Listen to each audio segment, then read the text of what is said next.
I'm Meryem. I'm a software engineer from Morocco who's delivered solutions across industries, including for a major accounting firm. My work ranged from refactoring a large data warehouse, building automation tools in C#, ASP.NET, to providing bilingual support. Today, I'm focused on full-stack web development. My latest project is Cloaked Encounters. Cloaked Encounters is a place to create, collect, and share storytelling ideas in form of random tables for use in tabletop role-playing games. But what is a random table? Imagine your players are in a dungeon and they stumble upon a treasure chest.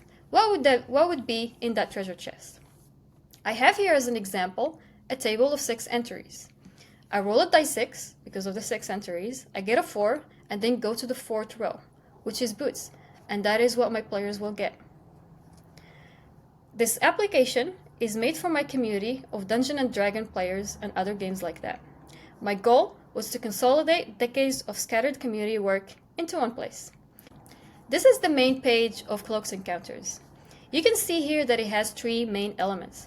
The first one is the canvas, where I will get to interact with my tables and chain them together so I roll in more than one table at once.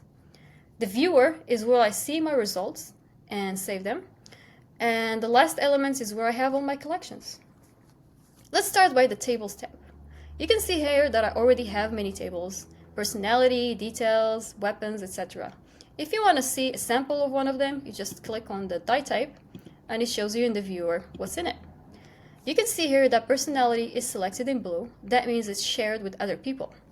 If we go to shared, we'll see personality. I can come back and share more. I'll share, for example, necromancers and weapons. I go to shared, I see them there. Others have hearts on them. Those are tables shared by other people. If I hover, for example, over courtly scandals, I can see the name of the person that shared it. I can try it out, sample it, and if I click on the heart, it will make a copy that will go to my own collection. Now I have it and I can use it. Let's create a table. Let's create a 100 die table. Create. When I click on create, an empty table shows up in my canvas. And if I click on edit, I can add entries. But I'm not going to sit here and add 100 entries. I will go to my favorite book called Knave and grab the monsters table.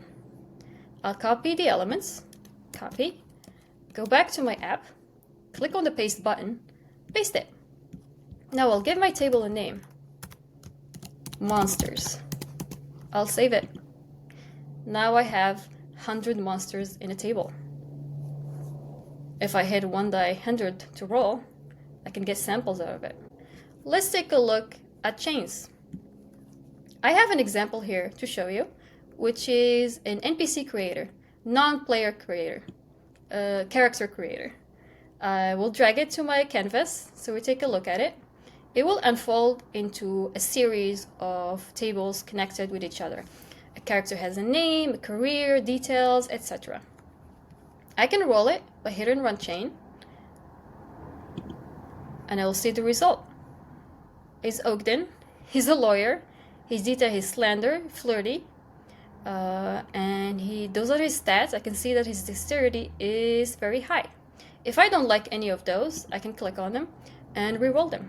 Now his mannerism is dramatic. I really like this character creation chain, but I would like to add more fun to it by adding perhaps a companion. So I'm gonna go to the shared table where I saw Donkey's table, and I'm gonna make a copy of it.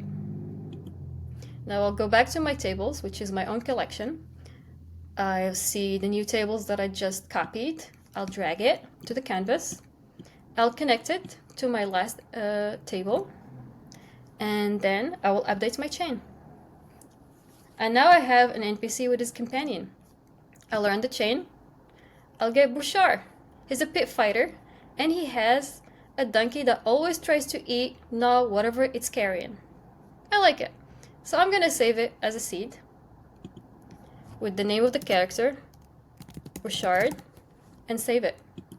And now I can clear this as I don't need it. If I ever wanted to use Bouchard in one of my adventures, I just go to Seeds, click on Bouchard, and I'll see it here. Let's take a look at the tech stack for starters. It was built on Meryem, which is Mongo, Express, React, and Node. And I used the React Flow library to make my canvas where I can create my chains and connect my tables and just make my tables. And Paper CSS for the styling, as I think it fits the theme. Let's take a look at the actual code. You can see that my app is split into two folders, client and server. And they're both hosted separately. I try to follow the principles of REST API, client-server separation, HTTP properties, and a uniform interfaces. As I was learning React Flow while working on this app, I ran into some problems. My chains, when I dragged them from the slide to the canvas, they were loading very, very slowly. So I did some research, and I found out that React Flow carries a lot of information with it, and not just the stuff I needed, so I had to trim it. So for nodes, which represent my tables, just nodes, I only took what I needed, which is the position of the table, the ID, because I already have the table stored, and the width and height. And for just edges, which is the connectors, the arrows that connect those tables, I just took just the needed information. To go a bit further, instead of making a fetch for every single table in my chain, I bundled them up in a promise.all, so I can get one promise at the end. That made my tables really fast to load. Thank you very much for your time and coming to this presentation. I hope we can speak soon.